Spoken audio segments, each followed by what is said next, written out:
David, vimos Saúl, vimos Ezequías, ¿sí? En el Antiguo Testamento, ¿lo recuerdan o no? Sí, vimos un tiempo nublado de David, vimos Ezequías el eficaz, vimos a Saúl el que subió pero también ¿qué? Cayó, ¿sí? ¿A quién más hemos visto? Nehemías, muy bien. Y hoy veremos entonces a alguien del Nuevo Testamento, ¿sí? Veremos a alguien del Nuevo Testamento, pero voy a hacer una pregunta antes de empezar, por favor, porque hoy es muy común escuchar el término yo amo a Dios. ¿Cuántos lo han escuchado? Sí. Si yo bajo aquí de esta tarima, de este púlpito y pregunto, hago una encuesta, ¿amas a Dios? Pero claro, pastor, yo amo a Dios. ¿Sí?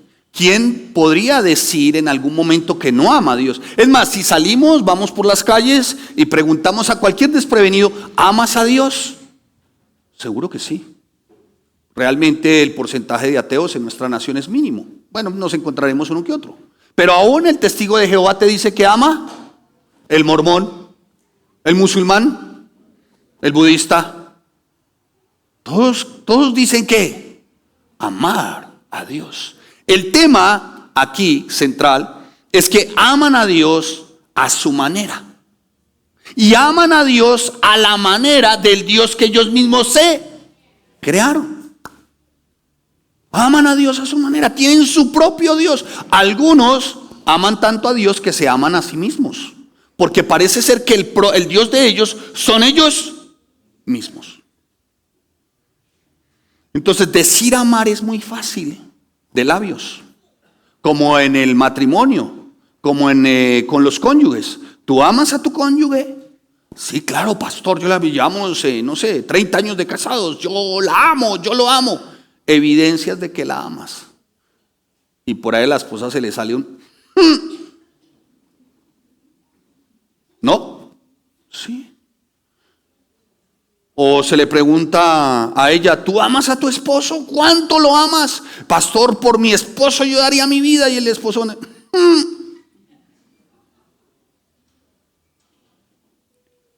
¿Qué les quiero decir, amados santos? En filosofía romana, recuerdo tanto, alguien dijo en su momento, uno de los procónsules que servía al César, le dijo a una de las concubinas del César, tenga mucho cuidado cuando habla usted de amar al César. Y la concubina preguntó, dijo, ¿por qué debo de tener cuidado? Dijo, porque la concubina no solamente dice amar al César, sino que demuestra amar al César. ¿Sí me hago entender? Pues, amados santos, sin meterle a esto filosofía romana, pero sí algo de coherencia. Si tú dices amar a Dios, ¿cuáles son esas evidencias de tu amor por Dios? Si tú dices amar a tu esposa, ¿cuáles son esas evidencias, varón, de que amas a tu esposa? Pastor, pues suficiente con 30 años de casado, ¿no le parece? Pero ¿qué evidencias hay? ¿Qué de alguna manera muestras hay de que tú la amas? De que la has venido amando y la seguirás amando. ¿Cómo es el trato? ¿Cómo son los detalles?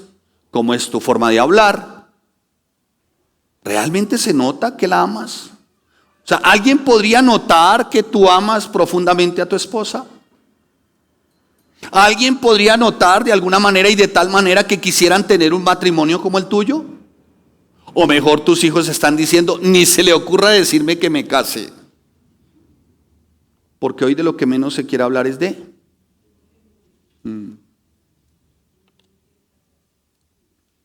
Así que, amados santos de Dios, muchos podrán decir, yo amo a Dios. Pero quisiera continuar con otra pregunta. Tú dices amarlo, ¿lo conoces? ¿Conoces a Dios? A Él no se le conoce sino a través del estudio de la palabra. A Él no se le conoce sino única y exclusivamente a través de escudriñar este precioso libro desde Génesis hasta Apocalipsis. A Él no se le conoce por revelaciones extrabíblicas. A Él se le conoce por este libro. Porque aquí está su voluntad. Porque aquí está el propósito. Porque aquí está Él. A Él se le conoce solamente a través del estudio de la palabra. Hay algunos incluso que dicen, sí, conozco a Dios. Bueno, sí, porque aquí llegan muchos. Pastor, yo conozco de las cosas de Dios. Digo, no me digas. Y cuando tú dices que conoces de las cosas de Dios, te voy a preguntar, ¿has estudiado tu Biblia? No. Entonces no conoces de las cosas de Dios.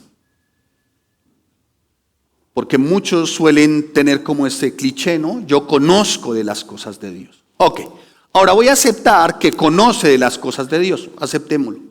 La pregunta es, ¿tu conducta refleja que conoces a Dios? ¿Tu conducta como cristiano refleja que conoces a Dios?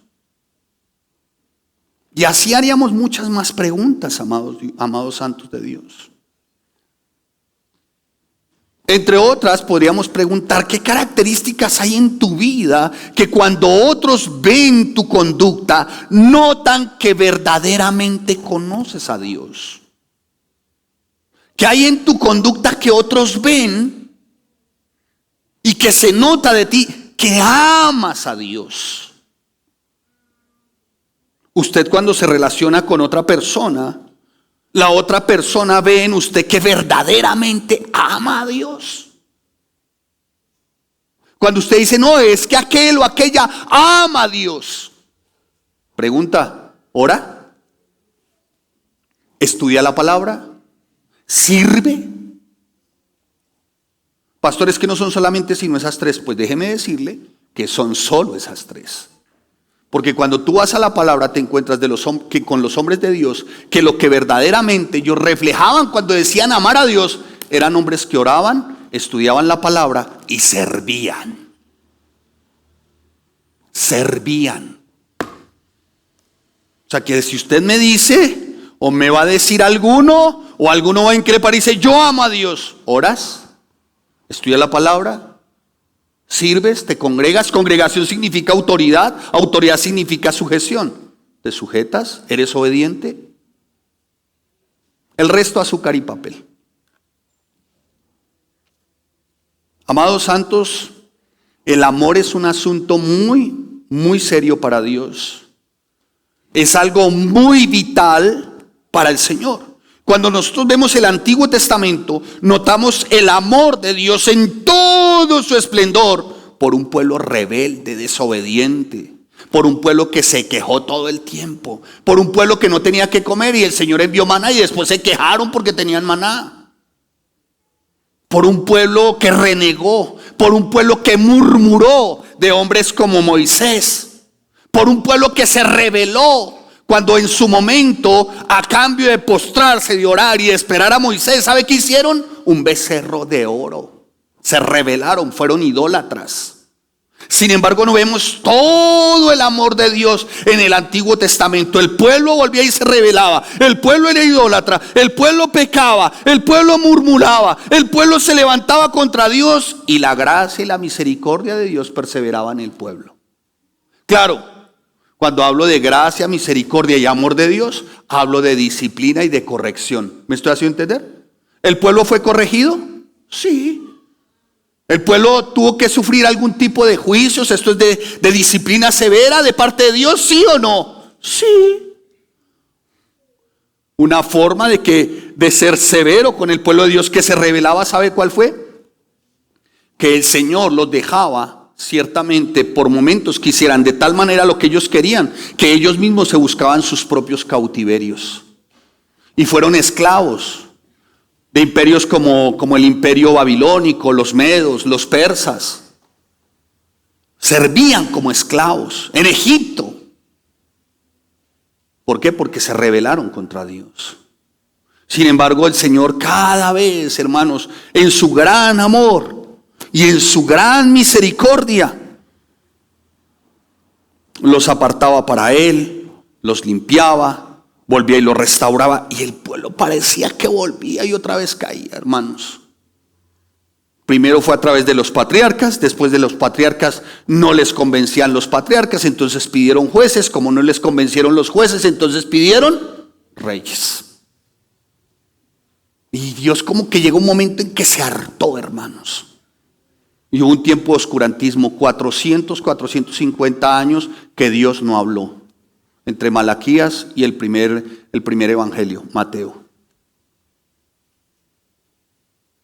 Así que, amados santos de Dios, vemos que para el Señor entonces sí es muy importante el amor. Sus advertencias, y en ese momento las advertencias que hacían los profetas eran por amor. Y le hablaban al pueblo, cada uno de los profetas, Jeremías, Ezequías, Abdías, cada uno de los profetas, Ezequiel, cada uno de los profetas, Sofonías, Miqueas, Nahum, cada uno, hermanos, hablaban y le decían: mire, Abdías, mire, vuelvan en sí, por favor. El Señor permitía eso por amor. Y ni qué decir en el Nuevo Testamento.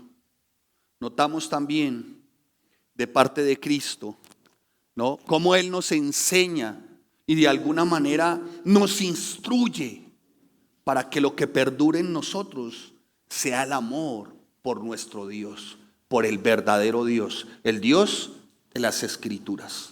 Y mire cómo el Señor insta en Mateo capítulo 22, versículo 34. Mire cómo el Señor Jesús, ¿no?, claro, estaba con unos escribas, hipócritas y fariseos, y estos por tentarle y querer hacer caer, le hacen una serie de preguntas, 22:34. Y el Señor, ciertamente, mire lo que responde. Entonces los fariseos, oyendo que había hecho callar a los saduceos, se juntaron a una. Y uno de ellos, intérprete de la ley, ¿intérprete de qué?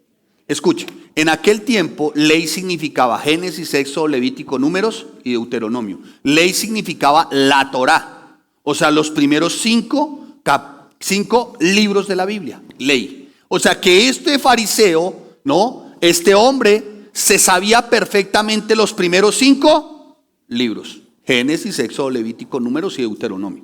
Este se lo sabía. Preguntó, ¿por qué? Por tentarle, diciendo: escucha, maestro, ¿cómo le dijo? Ay. ¿Cuál es el gran mandamiento en la ley? O sea, como él sí se sabía Génesis, Éxodo, Número, Levítico y Deuteronomio, pensó que como aquel era el hijo del carpintero, ¿se acuerdan que una vez lo describieron? ¿No es este el hijo del carpintero? Pues mire cómo el hijo del carpintero le responde. Jesús le dijo: amarás al Señor tu Dios con todo tu corazón y con toda tu alma y con toda tu mente. Este es el primero y grande mandamiento. Y el segundo es semejante: amarás a tu prójimo como a ti mismo. ¡Wow! Yo creo que ese sí fue como le hubiese caído sal en los ojos a este fariseo.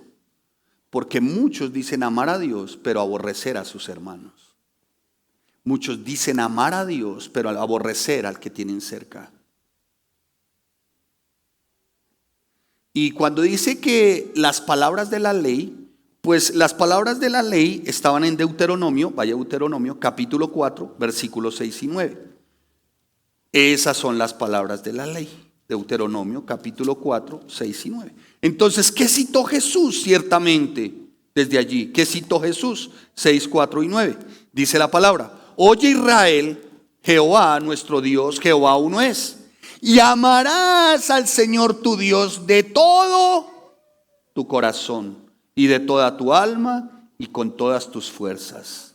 Y estas palabras que yo te mando hoy estarán sobre tu corazón. Las repetirás a tus hijos y hablarás de ellas estando en tu casa y andando por el camino y al acostarte y cuando te levantes. Y las atarás como una señal en tu mano y estarán como frontales en tus ojos. Y las escribirás en los postes de tu casa y en tus puertas. Parece ser que las atarás como una señal en tu mano y estarán en los frontales entre tus ojos. Eso lo practicaban los fariseos de la época. Utilizaban filacteria, que significa como enrollarse unas cintas en cuero, ¿no? No sé si los han visto. Y aquí se colocan algo como parecido, como con una especie de cajita, ¿no?, que simboliza que ellos de alguna manera cumplen la ley. La cumplen desde lo que está escrito, pero no la cumplían desde la práctica. Decían amar a Dios, pero aborrecían a sus hermanos. Tenían en poco a muchos de sus hermanos.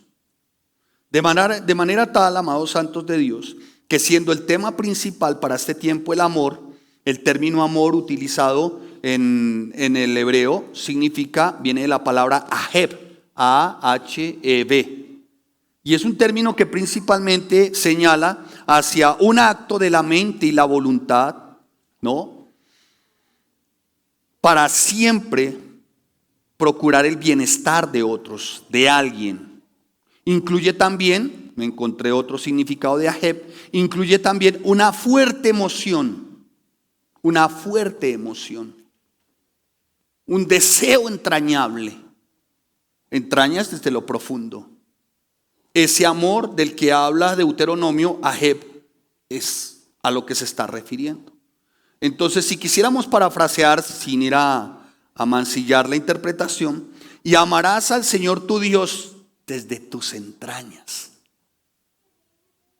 desde la fibra más sensible de tu ser. Amarás al Señor tu Dios, cuando dices de tus entrañas, dice recalcitrante, ferviente, inagotablemente amarás a tu Señor. Y saben, escuche lo que dice, de todo tu corazón y de toda, ¿tu qué? Tu alma. ¿Sabe qué hay en el alma? Pensamientos, sentimientos, emociones, voluntad y sentidos. Parafraseemos sin ir a mancillar la exégesis. Amarás al Señor tu Dios con tus pensamientos, con tus sentimientos, con tus emociones, desde tu voluntad y desde tus sentidos. Eso es amor. ¿Podremos encontrar a alguien que ame así en la Biblia? ¿Habrá acaso alguien, pastor, que haya amado así al Señor? Sí, muchos hombres de Dios, y eran hombres comunes y corrientes. Y hoy vamos a ver un enamorado. ¿Un qué? Hay dos personajes que han marcado mi vida espiritual y en cuanto al estudio se refiere. Uno es Nehemías y muchos lo saben. Y el capítulo de Nehemías para mi vida es el 8. Pero el otro se llama Pablo. Y le puse hoy ciertamente a Pablo el título de enamorado.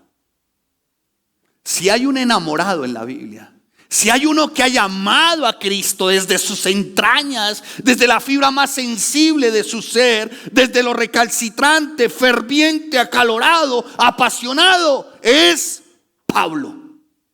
Claro, usted me dirá, pastor Pedro, otro dirá Juan. Bueno, veamos a Pablo el enamorado de Cristo. Los otros, y permítame, no quiero ser despectivo, como Pedro y los demás apóstoles, tuvieron el privilegio, incluso hasta Judas, de estar ¿con quién? Con Cristo. ¿Se sentaron a la mesa? Sí. ¿Hablaron con él? Sí. ¿Lo escucharon predicar? ¿Lo vieron predicar? Sí. ¿Hasta les lavó los pies o no? Pablo no. Pablo tuvo un encuentro mucho después personal ¿con quién? Con Cristo. Porque Pablo perseguía al pueblo cristiano. Sin embargo, Pablo, cuando tiene ese encuentro personal con Cristo, a partir de ahí su vida no volvió a ser la misma. ¿Sabe qué pasó con Pablo? Se enamoró de Cristo. Pablo tuvo ese encuentro personal y Pablo, a partir de ahí, su vida no fue la misma. La vida de Pablo no fue la misma. Pablo, a partir de ese momento, de ese preciso instante, para él no había otra prioridad que no fuera Cristo. ¿Usted se acuerda? Recién enamorado. ¿Cuántos están casados aquí? Levante su mano. ¿Tampoco? ¿El resto en unión libre? Uy, Santa María, Madre de Dios, ruega por nosotros los pecadores. ¿Cuántos casados?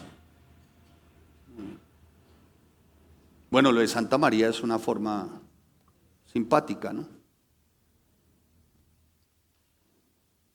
Los que se enamoraron. Esos que se enamoraron, ¿querían pasar tiempo? ¿Sí o no? ¿Querían todo el tiempo hablar? ¿Sí o no? ¿Tenían los mejores detalles? ¿Sí o no? Claro. Solamente pensaban en tener tiempo con esa persona. Lo conversaba ahora con alguien. No pensaban en otra cosa. Y no sé, lo he repetido en varias oportunidades, pero creo que las conversaciones más insulsas pero que para algunos muy significativas en tiempo de enamoramiento son las de los enamorados. Al final de una conversación por teléfono de 3 horas 45 minutos, cuelga tú. ¿Cómo? No, tú. Y por ahí si le cuelgan, entonces ella después vuelve y llama y dice, ¿por qué me colgaste? O sea, querían pasar todo el tiempo, en todo momento. Parece ser que este fue el efecto que causó el encuentro de Pablo con Jesús. Para él su vida era Cristo. Para él no había otra prioridad que no fuera él. Acompáñeme por favor a 2 de Corintios capítulo 5 versículo 6. 2 de Corintios capítulo 5 versículo 6. Y veamos en qué consiste el enamoramiento, el enamorarse. Porque cuando las cosas van bien, ¿es sencillo enamorarse? ¿Sí o no? Sí. Y es normal. Cuando todo va bien. El enamorado de Pablo. Pero veamos lo bien que le iba a Pablo por estar enamorado de Cristo. Vaya a 2 de Corintios capítulo 12. ¿Sí? ¿Dije bien? Perdón, 12, 5, 6, 5, 10. 2 de Corintios capítulo 12, versículo 5. No puede ser que esté leyendo mal, no, si aquí la tengo. Muy bien. 12, 5, 10. 2 de Corintios capítulo 12, versículo 5 al 10. ¿Sí? Dice la palabra del Señor: de tal hombre me gloriaré, pero de mí mismo en nada me gloriaré, sino en ¿qué? En mis debilidades.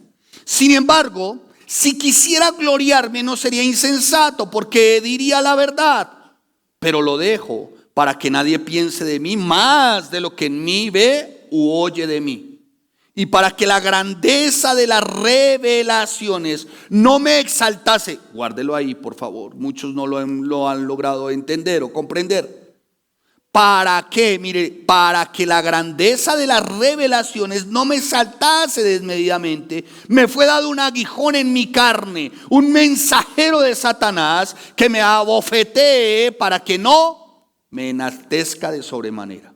Respecto a lo cual 3 veces he rogado al Señor que lo quite de mí. Y me ha dicho: bástate mi gracia, porque mi poder se perfecciona ¿en qué? En la debilidad. Por tanto, de buena gana me gloriaré más bien en mis debilidades. ¿En mis qué? Para que repose sobre mí el poder de ¿quién? Ahí viene el versículo 10. Mire lo que dice el apóstol. Por lo cual, ¿por qué? Por amor a Cristo. ¿Por qué? Por amor a Cristo me gozo. ¿En qué? ¿En qué más? En afrentas, en necesidades, en persecuciones, en angustias, porque cuando soy débil, entonces soy fuerte. Es muy fácil amar cuando todo va bien, ¿o no? Es muy fácil decir enamorado o yo amo a Dios cuando todo va. Es muy fácil. Es lo más fácil, hermanos. Pero escuche el enamorado del Pablo. De a de veras, que este sí era un enamorado. Dice: por lo cual, por amor a Cristo, me gozo. ¿En qué? Versículo 10. En las debilidades, en afrentas, en necesidades, en persecuciones, en angustias. ¿Sabe? Como diciendo el apóstol Pablo, nada me puede separar del amor de Cristo, del amor de Dios que es en Cristo Jesús. Nada. ¿Y saben por qué? Porque estoy enamorado. ¿De quién? De Cristo. Hermanos, la verdad les digo hoy con profunda tristeza y cierto lamento. Hoy parece ser que esto no es lo que prima dentro del ámbito cristiano. Hoy no hay un enamoramiento por Jesús. Hoy hay es más como una admiración por Cristo. Una admiración. Hoy hay más, es como una contemplación por Cristo. Pero un enamoramiento, escasean los enamorados por Cristo. Si existiesen de verdad hoy esos enamorados de Cristo, lo primero para ellos sería el tener una relación. Esto es oración. Pocos son los verdaderos orantes. Qué pocos son. Y es que es imposible mantener una relación sin qué, sin hablar. ¿O usted se enamoró de un mudo, sabiendo usted que hablaba? Yo creo que no hay nada más terrible para una mujer. Bueno, no quiero ventanear a mi esposa, pero para ella es terrible, ya de veras. Dos cosas son terribles para ella. Que uno le diga, uy, eso la pone. Pero ¿qué te parece? Se ve como bien, ¿no? Uy, eso es como, ¿no? La otra, que pregunte por el WhatsApp algo, ¿no? Para pedir alguna situación o para validar alguna situación y uno le responda.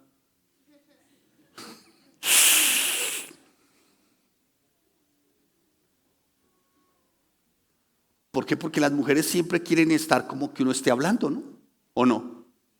¿No? Ustedes son marcianas entonces, la mía entonces. O la marciana es la mía o ustedes, hermanas santas de Dios, pero aquí está pasando algo raro. Pero si mi esposa me pregunta, oye, ¿por dónde vas? Ya voy llegando. Uy, eso es como si. No, ¿por qué callo? ¿Por qué carrera? Aquí por la Boyacá, ¿con qué calle? Uy. Pasando el semáforo de la 53, ¿está en rojo o en verde? Uy. Y no lo hacen por fastidiosas. Eso sonó raro. Eso sonó raro. Lo hacen ciertamente también porque necesitan escuchar, necesitan hablar. Y nosotros los hombres somos demasiado básicos, hermano, en serio. Y llega uno a la casa y ya quiere escuchar los más mínimos de los detalles. Y es que se fijan en tanto, y le he mencionado en otra oportunidad, que tienen todos los detalles a la vista. Las mujeres tienen una capacidad, hermanos, de verdad insondable, una capacidad como universal, una capacidad como intergaláctica, no sé, una cosa que es inexplicable, hermanos. Que con un solo repaso notan todo. Y así de esa manera quieren que uno les hable cuando uno llega a casa y uno no quiere ni hablar. ¿Cómo te fue? Se la saben. Bien. Y yo creo que es de las respuestas que no quieren escuchar. Bueno, ¿y qué tal el trabajo? Bien. ¿Mucho trancón? No.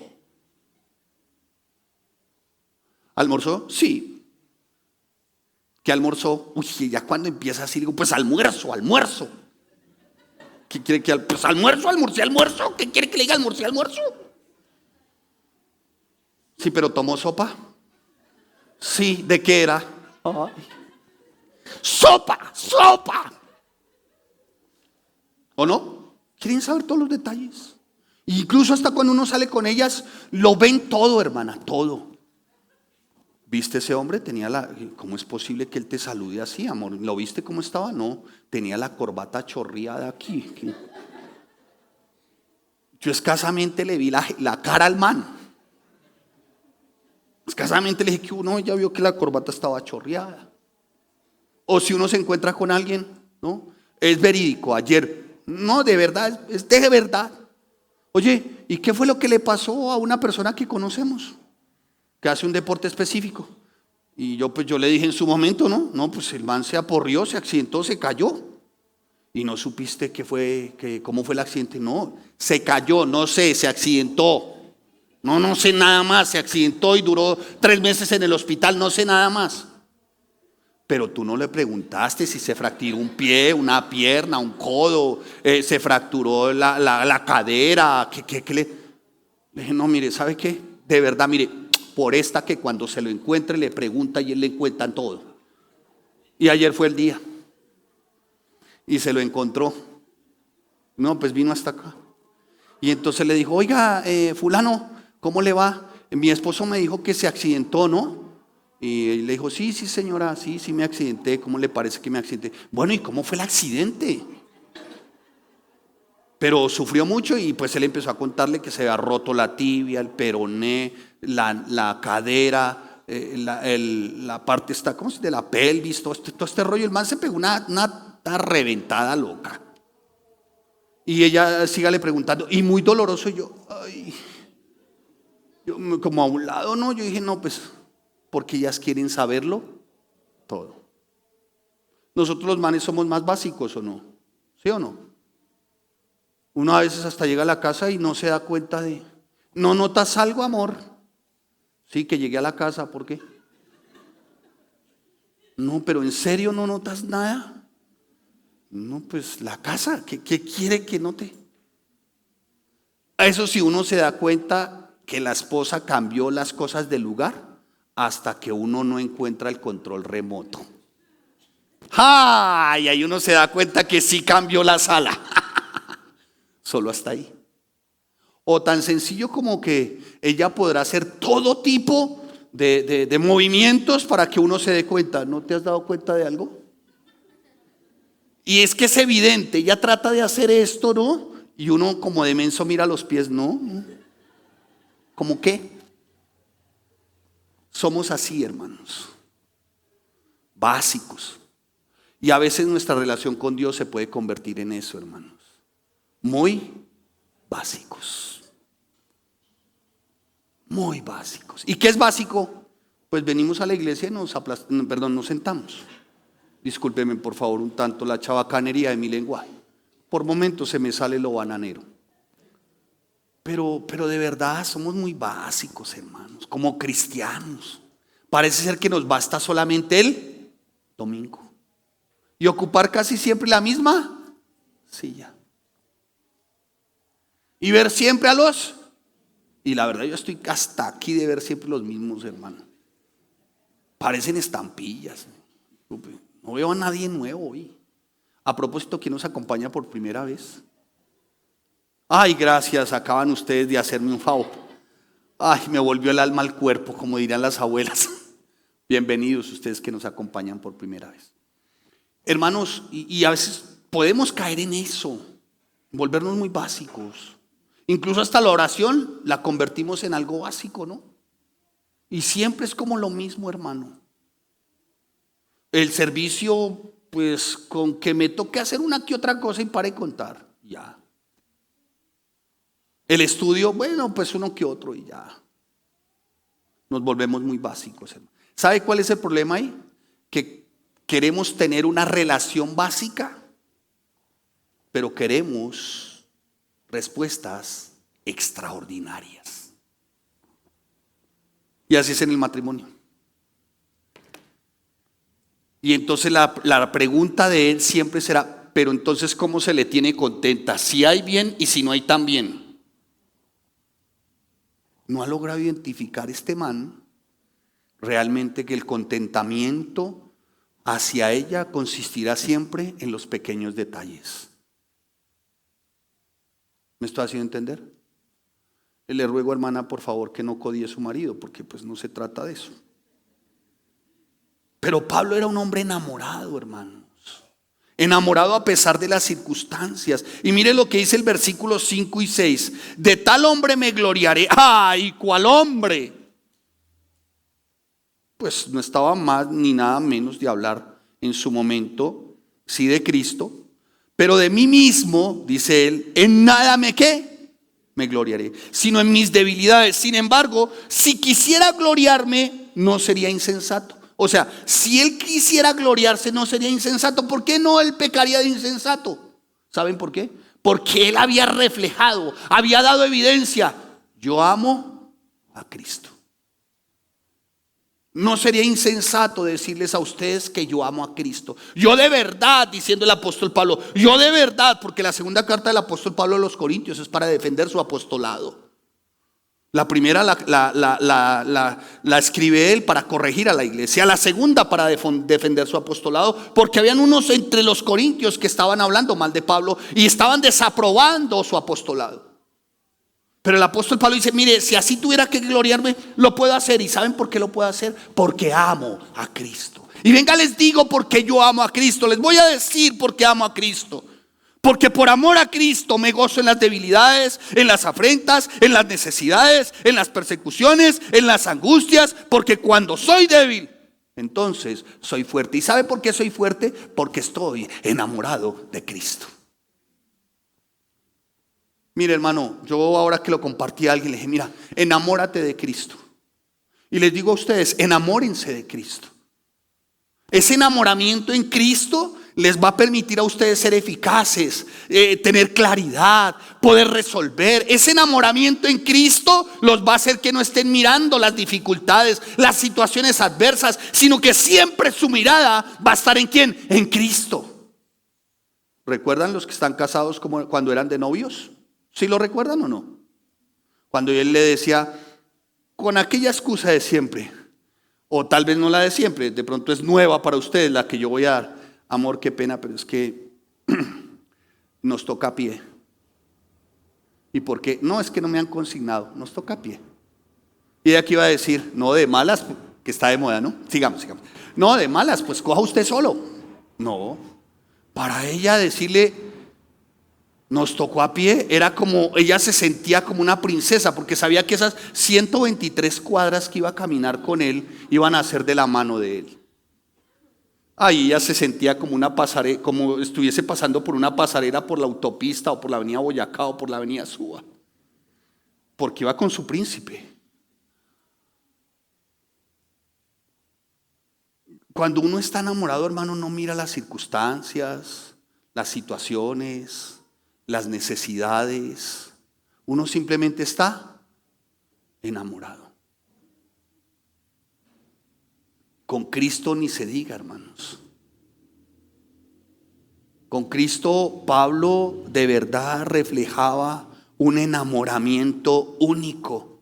Aún en medio de ese quebrantamiento, porque dice el apóstol Pablo, escuche, si quisiera gloriarme, no es insensato si yo quisiera gloriarme. No, claro que no. No. Reconozco, dice en el versículo 5, soy débil.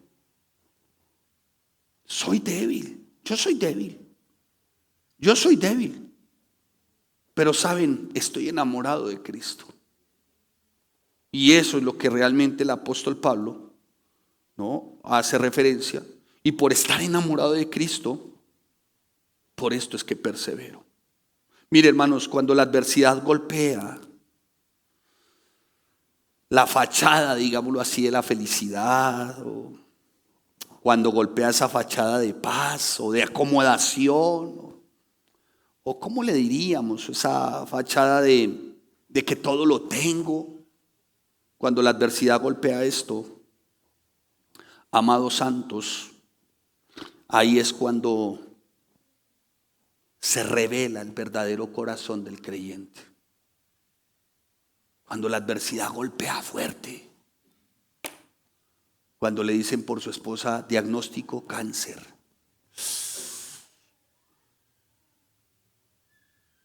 Y ahí es donde se revela qué tan enamorado estás. Cuando ya te dicen, mire, de ese tratamiento son aproximadamente 32 ampolletas y cada ampolleta costaba un dineral. Y no había. Y tocaba orar. Pero a pesar de eso, cuando le dicen, sí, ya están las ampolletas, pero en medio de esa pandemia dice, contrate una persona que venga y le aplique esas ampolletas. No se puede contratar porque estamos ¿cómo? Estábamos confinados. Entonces en ese momento le dicen a ese esposo, le toca a usted aplicárselas a ella. Y el esposo tiene que descubrir el abdomen de su esposa inflado por ese cáncer, con una cirugía que va de lado a lado de su abdomen y alrededor de su ombligo aplicarle 32 ampolletas, una cada día al finalizar de la tarde. Y ella pues tener que gritar porque está inflada por el tratamiento de las quimios o radios o estas cosas. Y le toca al esposo empezar a hacer curso de inyectología por amor. Y entonces para hacer ese curso tiene que ensayar desde una naranjita. Entonces toma una naranja, le dice el inyectólogo, ¿sabe cuál es la mejor forma de practicar? Tómese una naranja. Y yo le dije, ¿ombligona o de las otras? Dijo, no, cualquiera. Ay, dije yo. Bueno, dijo el pastor Chuy ayer, siempre bueno será hablar de nosotros y de nuestras adversidades para glorificar el nombre de Dios. Amén. Para mí fue una gran bendición haber estado ayer en ese conversatorio. Pero bueno, y practique ahí. Y practique. Y llegó el momento, hermano. Y la verdad que parecía más valiente mi esposa que yo. Y tomé esa jeringa así, eso a mí me temblaba todo. Pero yo decía, por amor, por amor. Y mi esposa se quedó mirando con dolor y dijo, bueno, hágale. No es que estaba practicando, hágale. Y pues tocó la primera. Pues no lo hice tan bien, no tan bien lo hice que al día siguiente tenía morados. Yo me sentía como si le hubiera pegado una puñalada, hermanos. Pero ahí aprendí que era estar enamorado. Y se aprende desde la adversidad, hermanos. Tú aprendes enamoramiento con Cristo desde la adversidad. Desde cuando te menosprecian. Desde cuando te maltratan. Desde cuando te son infieles, te desilusionan, te desengañan. Ahí aprendes a enamorarte de Cristo. Y ahí sale a relucir ese enamoramiento. Y ahí es donde dice, Señor, bueno, a pesar de esto, yo sigo. Yo sigo.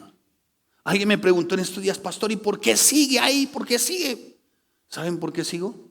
Porque estoy enamorado de Cristo. Que si nos han ocurrido cosas, uy, hermano. Pero sabes, estoy enamorado de Cristo.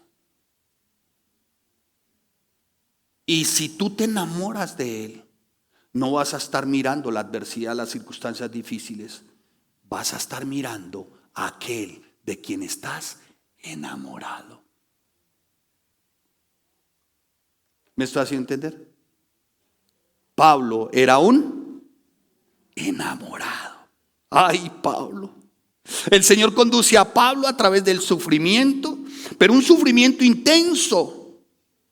¿Y saben por qué? Porque a través del sufrimiento intenso también se revela lo íntegro del carácter cuando se dice estar enamorado. Ahí, hermanos. Solo ahí. Y ya después uno piensa, bueno, pues ya vamos saliendo de estas cosas, como en el caso de mi esposa y otras cosas. Uno dice, bueno, listo. Listo, la que sigue. Y uno dice, pero Señor, pero esto, y ahora esto, y ahora esto. Si yo me detuviese en Señor, y ahora esto, y ahora esto, y ahora esto, ¿sabe? No me enamoro nunca de Cristo. Hoy, hermano, la más fácil es el divorcio. Coge tú para donde tu mamá y yo para donde la mía. ¿Ustedes creen? Hay gente que dice ser cristiana y se emocionan. Y a los 3 meses se divorcian. 3 meses. 3. Y yo, pero ¿cómo es posible? 3 meses.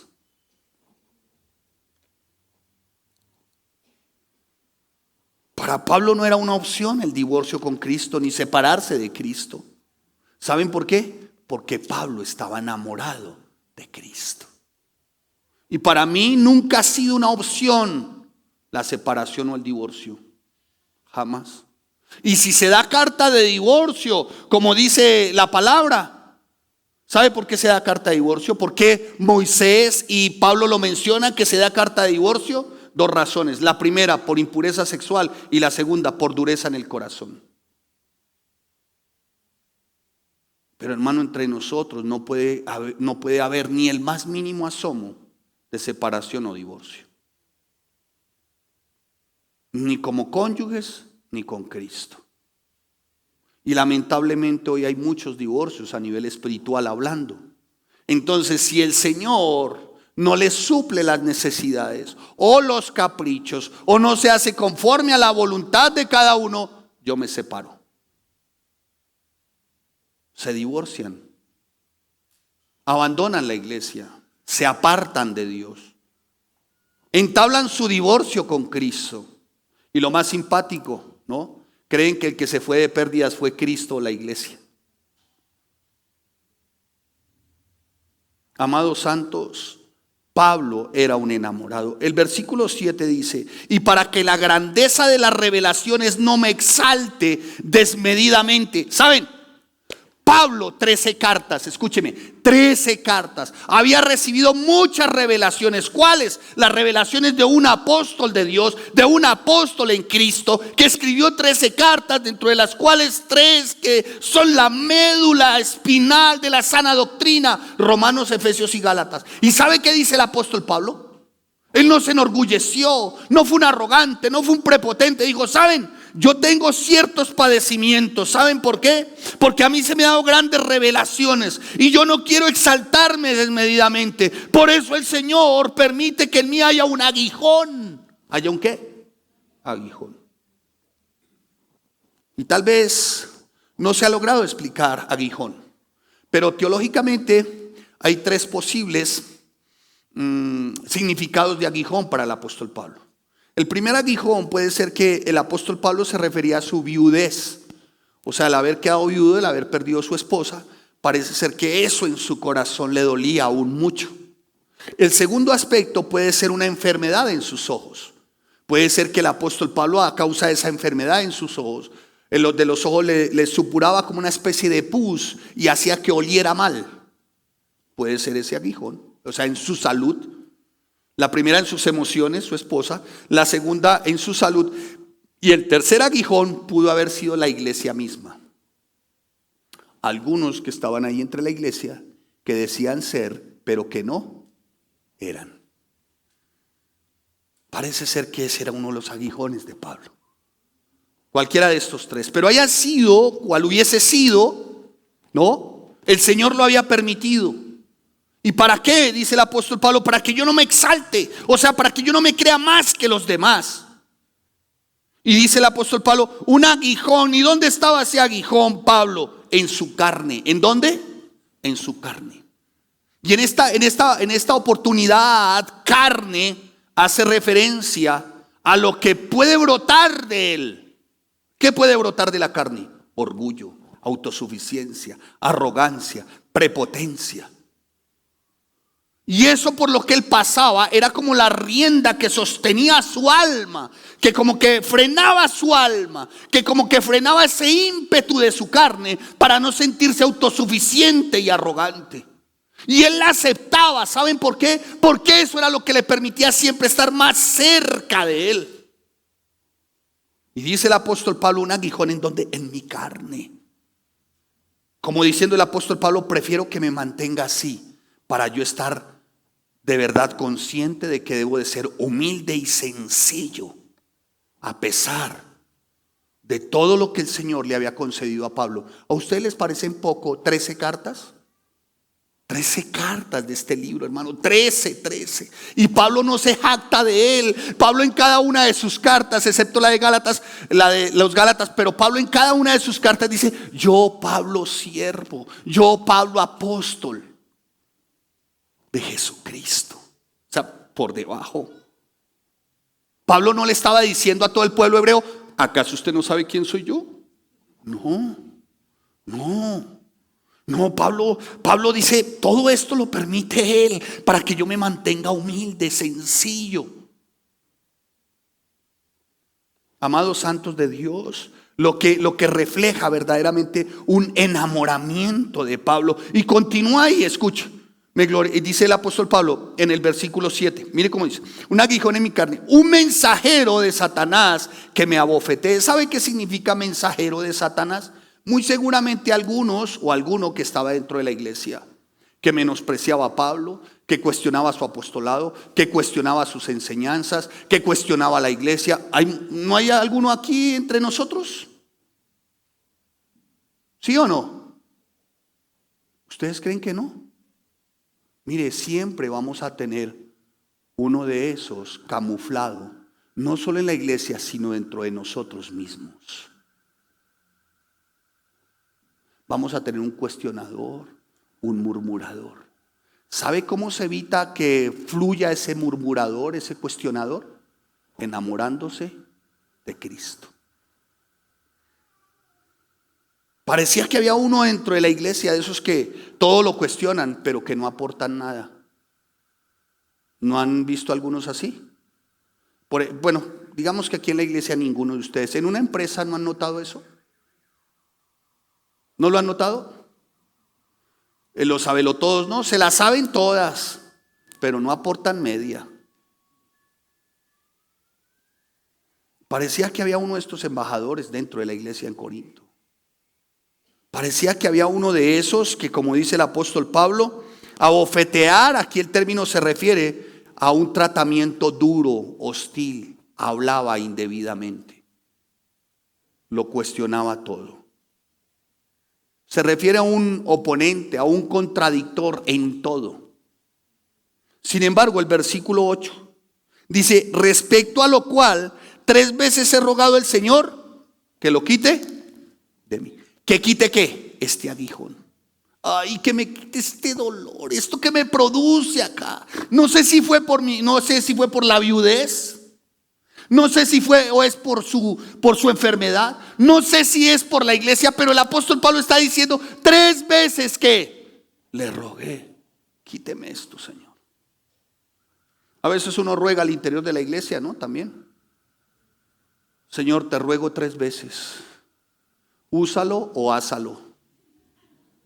Ay, es increíble, pero hay veces que uno ora por alguno que se vaya. Después de haber orado tantas veces porque cambie, y después de haberle llamado tantas veces, llega un momento en que uno quisiera tener dentro de la iglesia un departamento de envíos.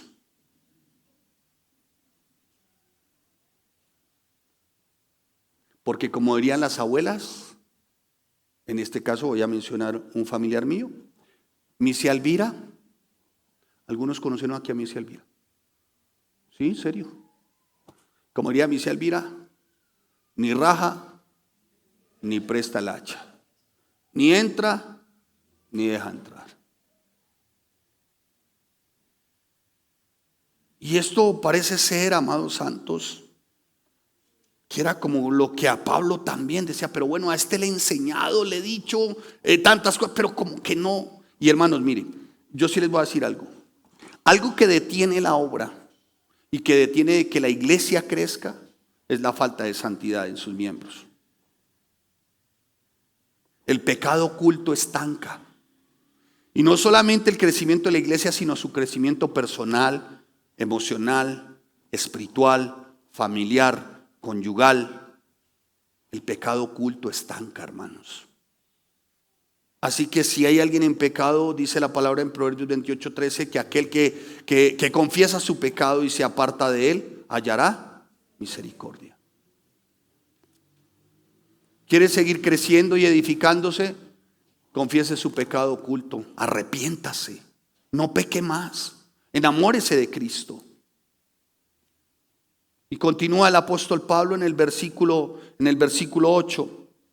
Respecto a lo cual, dije 3 veces, se rogaba al Señor que lo quite de mí. ¿Y qué hizo el Señor? Lo quitó. Inmediato el Señor lo llamó y dijo: pasen adelante, los voy a soplar. Y lo quitó. ¿Sí? Eso esperan muchos dentro de la vida cristiana. Que creen que ser cristianos es que desaparezcan las circunstancias difíciles y adversas, que nunca ocurra nada que tenga que ver con aflicción o con inconvenientes. No, todo tiene que ir color. Todo. Para el verdadero cristiano no es así. Porque una vez más, como el filósofo, el tema en filosofía romana, no solamente es con palabras decir te amo, sino que es necesario que al César se le demuestre. Porque decir te amo es muy fácil, ¿o no? ¿Sí o no? Pero ya cuando vamos a la práctica, bueno, usted dice que lo ama o la ama. ¿De qué van a vivir? No, de amor. Sigamos, santos de Dios, enamorados. Por eso las dificultades al interior del matrimonio, yo creo que para el pueblo cristiano siempre van a ser necesarias. porque eso forma el carácter, nos tiembla el temperamento, nos hace más humildes, más dependientes. Las dificultades al interior del matrimonio siempre van a ser de gran beneficio. Y para los solteros, esas encrucijadas en su alma, esos momentos de abatimiento, esos momentos de aflicción, esos momentos donde pareciera que no hay respuesta, son necesarios. Ahí es donde se nota qué tan enamorado estás de Cristo. Pablo era un enamorado, versículo 9. Pero el Señor le respondió, de malas, está de moda. No, el Señor no le respondió así. No. El Señor le respondió, ¿sabe que me fui al término griego bástate? Es más que suficiente. De sobra. Más que suficiente. De sobra. Una paráfrasis. Más que suficiente. ¿Qué? Mi gracia. ¿Sabe que, hermanos, una cosa es predicarlo y otra cosa es vaya y vívalo? Vívalo, me cuenta. Si nomás a usted se le dice, tiene que estar aquí a las 8 para orar y siente que se le cae el hígado, hágame el favor. O se le dice, tiene que estar aquí a las 10 y siente que como que el páncreas colapsa. O la pleura de sus pulmones y colapsa.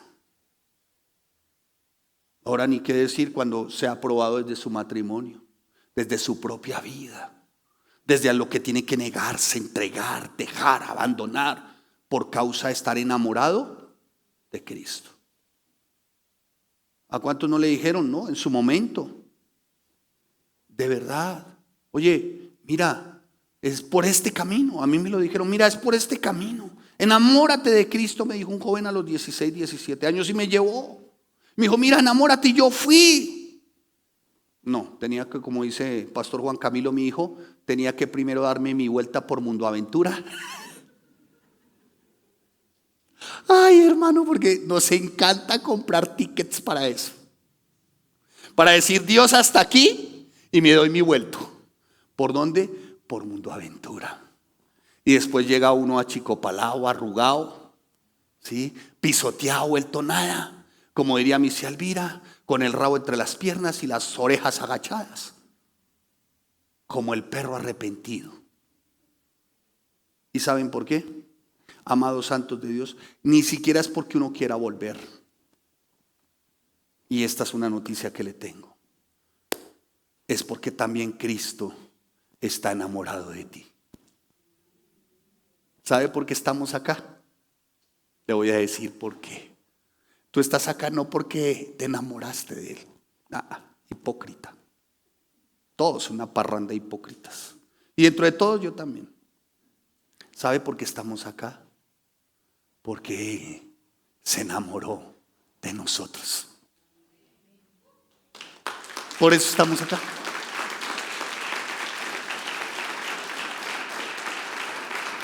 ¿Cuántas calaveradas no le hemos hecho? ¿O no?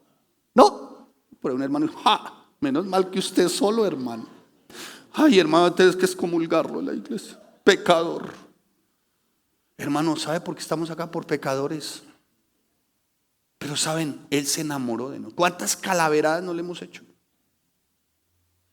Como le diría aquella, no, pero es que ya son varias veces que me has fallado. Sí, pero tú sabes que yo te amo. Y vuelve y lo perdona. ¿No? Y lo perdona de tal manera que vuelve y queda embarazada. Pero lo perdonó. Y vuelve y lo perdona. ¿Usted sabe cuántas veces me ha perdonado mi esposa? Muchas. ¿Sabes cuántas Cristo? Infinitas veces me ha perdonado. Y ahí aprendí. Y ahí entendí que Él estaba enamorado de mí. Y yo me preguntaba, Señor, ¿de mí que soy pecador? Sí. Pues es que su enamoramiento es por los pecadores, no por los santurrones. Y dice la palabra en Romanos capítulo 5, versículo 10, dice, porque en esto consiste el verdadero amor de Dios para con nosotros, que siendo aún pecadores, Cristo murió por nosotros. ¿Sabe por qué estamos aquí hoy? Porque Él está enamorado de nosotros, perdidamente enamorado de nosotros, con todas las calaveradas que has hecho, con todo lo que hemos hecho, pero Él sigue persistiendo como un eterno enamorado. Eso es Cristo, un eterno enamorado. Y si Él se enamoró de esa manera, ¿qué excusa tienes tú para no enamorarte de Cristo? ¿Cuál es la excusa hoy? ¿Qué excusa tienes? ¿Qué excusa tienes para que Él no sea primero en tu corazón, en tu vida, en tu conducta, en tus pensamientos? Amarás al Señor con toda tu mente, con todo tu corazón, con toda tu alma, con todo tu ser. ¿Qué excusa tienes si Él ya lo hizo? Él te amó con todo. Él me amó con todo su ser, de tal manera que se entregó en la cruz del Calvario, derramó hasta la última gota de su sangre. Y estando allí, ¿sabe qué dijo? No dijo: es por ustedes, pecadores. No, dijo: Padre, perdónalos, porque no saben lo que hacen. ¿Sabe cómo se llama eso? Un Cristo enamorado. ¿Qué esperas para enamorarte? No ocupes solo una butaca. ¿Qué esperas para que Él sea tu prioridad? Si ya te perdonó, ya te lavó, ya te limpió, Él está enamorado de ti. Pastor, es que me siento pacala del barrio. Pues ya no se sienta más así. Él lo ha perdonado todo. ¿Saben? Pablo lo sabía. Pablo fue secuestrador, ¿sabían eso? Él retenía a los cristianos. Él los retenía, los azotaban. Pablo bufaba como toro de Mondoñedo. Le crujían los dientes cuando le decían cristiano. Estuvo presente en un asesinato. ¿En cuál? En el de Esteban. Y sabe, Pablo después tiene un encuentro con Jesús. Se enamora de Jesús. Y a partir de ahí Pablo no vuelve a ser el mismo, porque entendió algo: mi Cristo se enamoró de mí. Y por eso Pablo no volvió a ser el mismo. Pablo tenía claro: dijo, pero yo qué mal puedo hacer si Él está enamorado de mí. ¿Yo cómo le voy a hacer este mal? ¿Yo cómo voy a tener otro tipo de conducta si Él está enamorado de mí? ¿Yo cómo voy a actuar de otra manera? Aún y a pesar de las persecuciones, ¿ustedes creen que lo de Pablo fue, como dirían por ahí en el argot popular, fue pescado, fue cualquier cosa? Mire lo que dice el apóstol Pablo en Filipenses capítulo 1, versículo 21. Porque para mí el vivir es Cristo y el morir es ganancia. Eso está diciendo el apóstol Pablo. ¿Y saben qué? Filipenses capítulo 3, versículos 7 y 8, dice el apóstol Pablo: porque todas las cosas que para mí eran ganancia las he estimado como pérdida por amor de Cristo. ¿Por qué? Porque Cristo está enamorado de mí. Por eso el resto lo desecho. Y yo sí reconozco, dice el apóstol Pablo, fui un perseguidor de la iglesia, dice antes. Yo lo reconozco. Pero hoy, versículo 8 del capítulo 3 de Filipenses: hoy estimo todas las cosas como pérdida por la excelencia del conocimiento de Cristo Jesús, mi Señor. ¿Y sabe qué dice Pablo? Por amor del cual, o sea, estoy enamorado de Él de tal manera que lo he perdido todo y lo tengo todo por basura para ganar a Cristo. Él sabía que Cristo estaba enamorado de él y por eso él se enamoraba de su Cristo. Enamorado, él sabía, ciertamente sí, todo esto viene, todos estos momentos difíciles, todas estas circunstancias adversas, sí, yo lo sé, pero es que Él está tan enamorado de mí que me respondió lo siguiente: bástate mi gracia. O sea, Pablo sencillamente lo siguiente: estoy tan enamorado de ti que eso es suficiente. Bástate mi gracia, que mi poder se perfecciona en tu debilidad. Si hoy te sientes débil, si hoy como que por momentos dice uno: no, hasta aquí como que le voy. Yo creo que cada uno de ustedes ha tenido esos momentos, yo no. Han sido muchos, hermanos. muchos los momentos que uno dice, Señor, pues que esa no es la respuesta que yo espero. Yo pensé como que le ibas a decir a Pablo, Pablo ya está sano, ponga aquí 1 millón y sano. No, no lo sanó. Pablo esperaba otra respuesta. Pablo dijo, si Cristo está enamorado de mí, ¿me va a sanar ya? No. Y aunque la respuesta no le placía o no era conforme a lo de Pablo, Pablo sabía que el Señor, que tiene todo el dominio, el Señor de toda la soberanía, iba a darle la fortaleza para perseverar. Y hermano, es que solo como cuando creyentes nos quedamos sin respuestas, solo como cuando creyentes pareciera que perdemos la confianza y la fuerza, solo como cuando creyentes que creemos que no vamos para ningún lado. Pastor, ¿eso puede pasar en un creyente? Sí, me ha pasado. Claro que sí. Y pareciera que no hay una respuesta, y pareciera que mi confianza mengua, y pareciera que ya no tengo fuerza, y pareciera que como que ¿para dónde voy, Dios? Solamente cuando estamos ahí y cuando vivimos esos momentos es cuando la gracia nos debe bastar, y ahí se empieza a reflejar su poder. Y si nos preguntan hoy a nosotros por qué estamos aquí, por pura gracia. El sufrimiento físico, la angustia, la aflicción, la desilusión, el fracaso, el menosprecio. ¿Sabe que a veces son necesarios? Porque esto es como que reduce las impurezas en nuestras almas, en nuestros corazones, en nuestras vidas. Y a partir de ese momento pareciese que empezamos a ser como esos canales puros a través de los cuales puede fluir el poder de Dios. Y le pasó a Pablo. Ese tipo de situaciones como que nos purifican, nos ayudan, nos estrechan esa relación y ese vínculo con el Señor. Mire, hermano, cuando vengan esos momentos difíciles, no se enfoque tratando de resolver esos momentos difíciles en sus propias fuerzas. No va a encontrar la mejor respuesta. Pídale al Señor que sea Él el que le dé la fuerza para salir también de esos momentos. Y si no logra salir de ese momento en el tiempo que usted anhela, o no es resuelto eso en el tiempo como usted quiere, dígale, Señor, yo sé que me debe de bastar tu gracia, porque tú estás enamorado de mí. Mire, hermanos, las desilusiones, los sufrimientos, los desengaños, ¿se lo compartí ahora a alguien? Pueden ser necesarios. ¿Sabe cómo se reveló el verdadero carácter de David? A través de un Saúl. ¿Sabe cómo se reveló el verdadero carácter de Pablo? A través de un Demas, o sea, de un desleal. ¿Sabe cómo se reveló el carácter de Pablo? A través de un Fileto, de un Himeneo, de un Alejandro el Caldelero.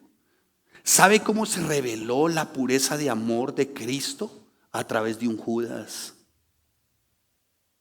¿Sabes cómo se reveló lo eficaz de un Nehemías? A través de una monita de Sanbalat, de aquellos que eran sus detractores. Lo que les quiero decir, hermano, es que siempre el Señor lo va a usar todo para formar nuestro carácter. Y le voy a decir algo. Podrás vivir un Judas en tu vida, un Demas en tu vida, un Saúl en tu vida, una monita en tu vida. Lo podrás vivir. Sí se podrá vivir. ¿No lo podemos encontrar? Sí.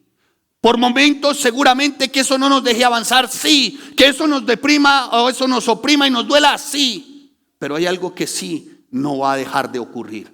Y es que Dios, a pesar de Judas, de Saúles, de Demases, de Himeneos, de Filetos, Dios siempre va a levantar un David, un Ezequías, un Cristo. Siempre. Nada lo va a impedir. Nada. Y a veces son necesarias las desilusiones, los desengaños, los malos tratos, las infidelidades. A veces son necesarias. Pero con todo ello ten claro, el Señor va a seguir haciendo la obra en ti. Por una razón. Porque está enamorado de ti. Y termino acá, los jóvenes de la alabanza. Mire lo que dice 2 de Corintios, para que ustedes noten el enamoramiento de Cristo, que no fue con palabras. El apóstol Pablo no fue con palabras que se enamoró. 2 de Corintios capítulo 11. No fue con palabras que se enamoró. Versículo 23. ¿Ustedes dicen ser ministros de Cristo? ¿Son ministros de Cristo ustedes? Pregunta el apóstol. Como si estuviera loco hablo. Ahora, no porque hubiese perdido la cordura, hubiera fumado marihuana, no. Lo que pasa es que lo invadía un celo intenso desde su corazón.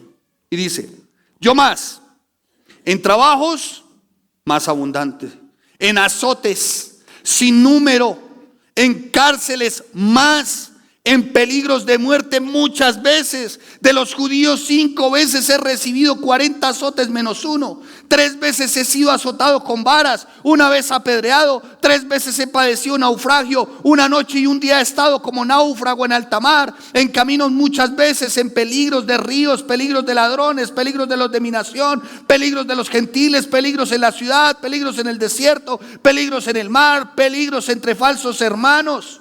¿Peligros entre qué? Ahí está, ¿no? Mire usted, en trabajo y fatiga, en muchos desvelos, en hambre y sed, en muchos ayunos, en frío y en desnudez, y además de otras cosas, lo que sobre mí se agolpa cada día, la preocupación por todas las iglesias. Sin embargo, ¿saben qué? Como retomando más adelante el capítulo, estoy enamorado de Cristo. ¿Vio por todo lo que tuvo que padecer? Sin embargo, ¿estoy qué? Enamorado de Cristo. Hermanos, concluyo, los jóvenes de la alabanza. Tener la perspectiva correcta, hermanos, apropiada de las tribulaciones, de las pruebas, de los sufrimientos. Tener esa perspectiva correcta y apropiada va a ser verdaderamente que podamos llevar una vida cristiana enamorados de Cristo. Pero solo si tenemos la perspectiva apropiada de para qué son las pruebas, en qué consisten las pruebas, las tribulaciones y los sufrimientos. De lo contrario, te irás a portar como un quejumbroso, como un renegador. No tendrás contentamiento y serás un perfecto amargado. Santiago 1:24 revela el carácter de ese creyente que dice verdaderamente estar enamorado de Cristo. Vaya a Santiago, capítulo 1, 2, 4, perdón. Santiago, capítulo 1, versículos 2 y 4. Mire lo que dice la palabra. Mas tenga paciencia su obra completa, para que seáis perfectos y cabales, sin que os falte cosa alguna. Y si alguno de vosotros tiene falta de sabiduría, pídala a Dios. ¿Pídala a quién? Pídala a Dios. El cual da a todos en abundante y sin reproche le será dada, pero pida con fe. Y cuando nosotros notamos esto y vemos una vez más, y revise usted el 2 y 4, cuando nosotros vemos con respecto a la sabiduría, pero vemos el 2 y el 4, dice, hermanos míos, tened por sumo gozo cuando os halléis, ¿en qué?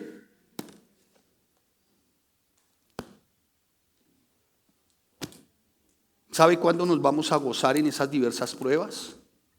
Cuando tú y yo entendamos 2 cosas. La primera, que Cristo está enamorado de nosotros. La segunda, cuando tú te enamores de Cristo. Ahí tendrás gozo. Amén. Así que, amados santos de Dios, hoy ciertamente, viendo la vida del apóstol Pablo, y eso que no vimos sino 2 o 3 textos, son 13 cartas. Pero cuando vemos las cartas del apóstol Pablo, notamos que verdaderamente este era un hombre enamorado de Cristo. Y si tú dices haber tenido un encuentro personal con Él y haber nacido de nuevo y Cristo se te ha revelado, hoy, amados santos, nada mejor podría ser para nosotros que enamorarnos de Cristo. Amén. Y esto porque Él se enamoró primero de nosotros. Vamos a ponernos en pie y vamos a orar. Padre, te damos gracias y te bendecimos. Hoy reconocemos, Señor, que no hay un lugar más especial. No hay un lugar más especial, Señor, que estar a tus pies, Dios. Que el estar enamorados de ti, Señor.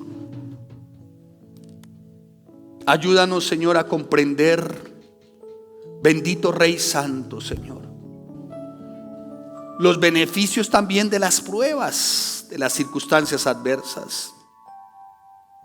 Ahí también vemos tu amor, ahí vemos tu gracia, ahí vemos tu misericordia, Señor. Por favor, Dios, que como dice Santiago en el capítulo 1, versículo 2, que podamos hallar gozo en las diversas pruebas, en las diferentes, Señor, sabiendo que tú tienes el control de todas las cosas, Dios. Enamorado Pablo, en medio de su quebrantamiento, en medio de su dolor, tal vez tenía como gloriarse Pablo, claro. A él le habían sido reveladas las grandes revelaciones, 13 cartas.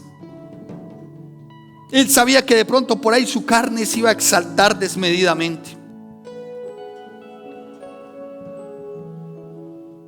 Por eso reconoce que inclusive hasta un mensajero de Satanás, que le irá a bofetear, esto es aquellos que tal vez le iban a maltratar, iban a negar su apostolado, tal vez iba también a ser de beneficio para él, para que él no se enalteciera de sobremanera, se mantuviese humilde.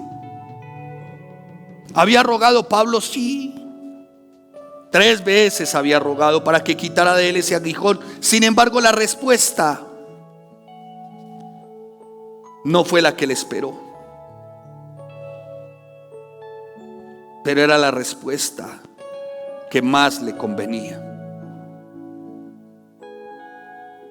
A pesar que la respuesta de Dios no era lo que él esperaba, pareciera que el apóstol Pablo mantenía enamorado de su Cristo.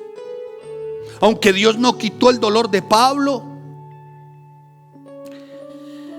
ay, Señor, no significa que Dios no le hubiese respondido a su oración. Le respondió, solamente que la respuesta fue un tanto diferente a lo que el apóstol pidió, pero fue una respuesta necesaria y más que suficiente. Bástate mi gracia. Padre, en el nombre de Jesús, Dios, ayúdanos a cada uno de nosotros en medio de nuestras debilidades, Señor. En medio, Señor, de tantas circunstancias o momentos difíciles, complejos, ayúdanos a fortalecernos en ti, buen Dios. A enamorarnos de ti, Cristo, a través de las Escrituras, a través del estudio bíblico, a través de la oración que relación, y cómo no, Señor, a través de la congregación para formación, Dios. Pablo, aunque fue Pablo, también fue formado, fue discípulo, fue enseñable Pablo. Para él, para Pablo, su vida era Cristo. No había nada por encima en su vida sino Cristo. Para él el vivir era Cristo. Y si tenía que morir por él era ganancia. Confiado estaba Pablo de su Cristo. Padre, en el nombre de Cristo Jesús, Dios, ayúdanos a vivir en tu perfecto amor, Señor. Ay, Dios, mi buen Señor, mi Cristo, ¿cuándo será aquel día, Dios? Amado Santo, mi buen Dios, en que como iglesia podamos expresar de tal manera como Pablo, que las cosas que eran ganancia las había estimado como pérdida por amor de Cristo. Tú buscas una iglesia que se enamore de ti, una iglesia que te tenga como prioridad a ti, una iglesia que aprenda a tener por basura el resto con tal de tenerte a ti, Señor. ¡Oh, Rey! Pero mucho me temo que hay algunos que escarban dentro o en medio de la basura y confunden un refulgente diamante con un trozo de vidrio deshecho, y aman más esto que al mismo Cristo. Mucho me temo que la iglesia de hoy no se desprende de la basura. Padre, en el nombre de Jesús, Dios, ayúdanos, Señor, a enamorarnos verdaderamente, como conviene verdaderamente en ti, Señor. Por favor, buen Dios, en el nombre de Cristo Jesús, Señor. Reconocer, Señor, que solo y todo es por ti, Señor. Y que ojalá hubiese en nosotros ese mismo sentir que hubo en Cristo Jesús, el cual, siendo en forma de Dios, no estimó el ser igual a Dios como cosa que aferrarse, sino que se despojó a sí mismo, tomando forma de siervo, hecho semejante a los hombres, y estando en la condición de hombre, se humilló a sí mismo, haciéndose obediente hasta la muerte y muerte de cruz. Una iglesia enamorada de ti, Señor. Una iglesia que no encuentre un lugar más especial que tus pies. Una iglesia que no encuentre nada más especial que tu presencia. Una iglesia que tiene claro que su Señor está enamorado de ella.